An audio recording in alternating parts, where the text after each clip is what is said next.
Bharat France પાસેથી 26 marine Rafale અને 3 Scorpio submarine ખરીદશે। પીએમ નરેન્દ્ર મોદી બાંગ્લાદેશમાં વ્યક્તિગત હસ્તક્ષેપ કરે। બાંગ્લાદેશમાં અસ્તિત્વ માટે ઝઝૂમી રહેલા હિન્દુઓની સુરક્ષા માટે શાંતિ સેના મોકલવા મમતાની માંગ। ધોરણ 10-12ની બોર્ડ પરીક્ષા માટે 13.75 લાખથી વધુ ફોર્મ ભરાયા।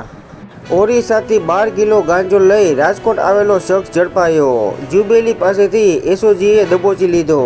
સની લિયોનીના શોને મંજૂરીનો પોલીસનો ઇનકાર। હૈદરાબાદનો શો છેલ્લી ઘડીએ રદ થયો। ખ્યાતિ હોસ્પિટલનો સીઈઓ ચિરાગ રાજપૂત રિમાન્ડ પર। સંસદના શિયાળુ સત્રને લીધે રાહુલ ગાંધી કોર્ટમાં ગેરહાજર। નલિયામાં 12 ડિગ્રી સાથે સૌથી વધુ ઠંડી, જ્યારે અમદાવાદમાં 15.2 ડિગ્રી તાપમાન। રાજકોટ પોસ્ટ ઓફિસમાં સરકારી ભંડોળના દુરુપયોગ કેસમાં 19 સ્થળોએ ઈડી ત્રાટકી, 1 કરોડની રોકડ કબજે કરી। બાંગ્લાદેશ સરકારના નવા રિપોર્ટમાં દાવો, શેખ હસીનાએ દર વર્ષે 13 લાખ કરોડ કટકટાવ્યા। મહારાષ્ટ્રનું કોકડું હજુ ગૂંચવાયેલું, શિંદે અંદર સમસમે છે। સીએમની ખુરશી છોડવા તૈયાર નથી, લોકો મને ઈચ્છે છે, કર્યો દાવો। ભાવનગર ઓનલાઈન જુગારના અડ્ડા પર પોલીસ ત્રાટકી। ભારતમાં વાઘની સંખ્યા થઈ 3682। 2018માં વાઘની સંખ્યા 2967 હતી। એ જોતા એમાં 6% વધારો થયો। અમદાવાદમાં હાલમાં લગ્ન સિઝન ચાલી રહી છે અને તેના કારણે શહેરની કેટરિંગ અને ઇવેન્ટ મેનેજમેન્ટ ઇન્ડસ્ટ્રીમાં ભારે તેજી છે। 10,000ની એક ડીશ, લગ્નમાં ભોજન પાછળ ધૂમ રૂપિયા ખર્ચી રહ્યા છે અમદાવાદીઓ।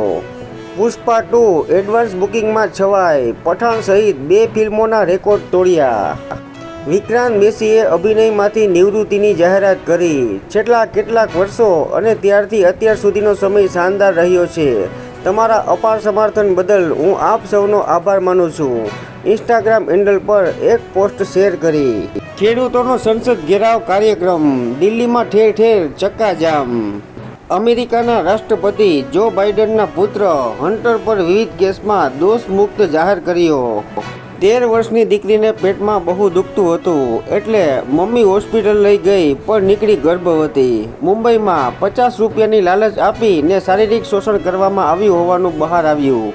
વિપક્ષનો હોબાળો, સતત નારેબાજી, લોકસભાની કાર્યવાહી શરૂ થતાં પહેલાં જ સ્થગિત।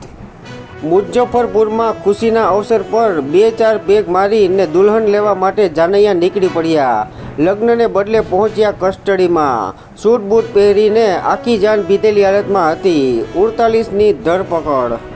ગઈકાલની તમામ બેઠક રદ કરી એનસીપીના અજીત પવાર અચાનક દિલ્હી ભાગી દોડ્યા। સરકારે પેટ્રોલ ડીઝલ એટીએફ પરથી વિન્ડફોલ ટેક્સ હટાવ્યો। રિલાયન્સ, ઓએનજીસી વગેરેને થશે ફાયદો।